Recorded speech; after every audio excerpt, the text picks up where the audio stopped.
Inisente kami lahat! Bakit kami kailangan mamatay na ganito? Wala siyang kasalanan! Sa Enero 1872, isang pag-aalsa ang sumiklab sa arsenal ng Cavite.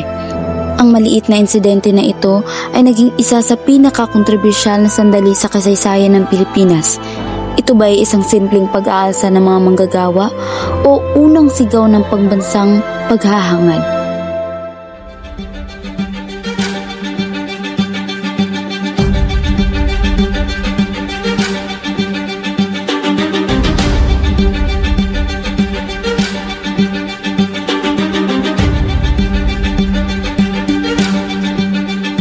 Mula sa araw na ito, ang mga exemption sa tributo at mga sapilitang paggawa ay Inalis lahat ng sundalo at mga... Anong klaseng batas ito? Dati hindi tayo nagbabayad ng buwis at hindi nagtrabaho na sa pilitan. Ito ay hindi makatarungan.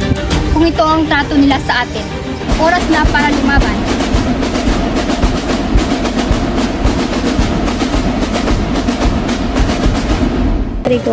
sa aking pag-aaral, ang pag-aalsa sa Cavite ay isang simpleng pag-aalsa ng mga manggagawa.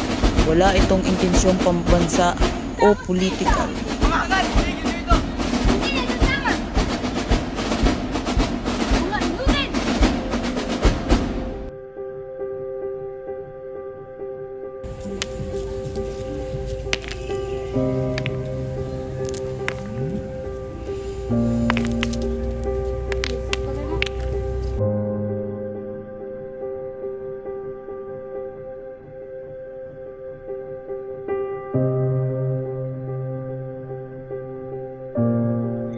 Para sa mga Espanyol, partikular kay Montero y Vidal ang pag-aalsa sa Cavite ay isang simpleng pag-aalsa ng mga manggagawa. Wala itong malalim na kahulugan.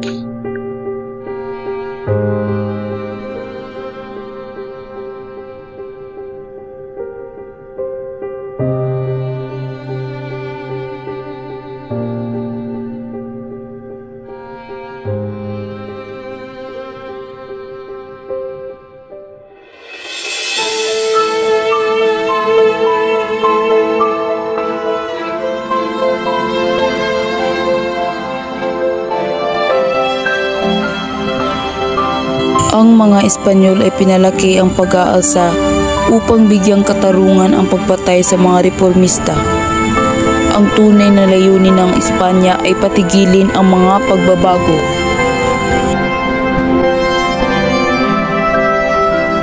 Ang pag-aalsa sa Cavite ay naging isang simbolo ng pambansang paghahangad. Ang pagpatay sa Gomburza ay nagdulot ng galit at pagtindi ng mga Pilipino. Noong Pebrero 17, 1872, ang mga pari na sina Mariano Gomez, Jose Burgos at Jacinto Zamora ay pinatay sa pamamagitan ng garote. Ang kanilang kamatayan ay naging isang malaking hakbang sa pambansang paghahangad ng Pilipinas.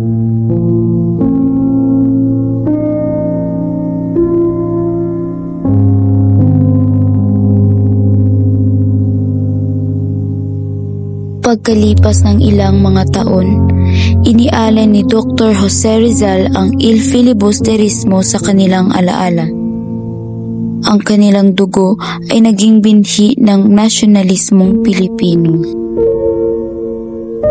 Dalawang magkasalungat na pananaw ang nanatili. Para sa Espanya, ito ay isang simpleng pag-aalsa sa paggawa. Para sa mga Pilipino, ito ay isang paggising ng nasyonalismo. Aling panig ang may hawak ng katotohanan?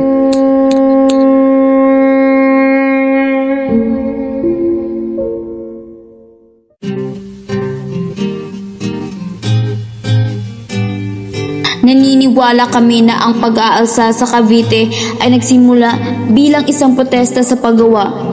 Ngunit ang malupit na tugo ng Espanya at ang pagpatay sa Gomburza ang naging dahilan upang ito ay maging isang punto ng pagbabago para sa nasyonalismo.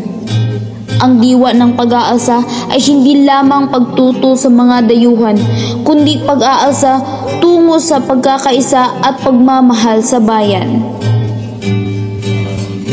Bayan, tayo'y magwawagi, abot anaw ang bagong araw, puso diwa ng bayang pinusta, sumisigaw, justisya at paglaya ng bayang api, walang katarungan, daang taon, hawak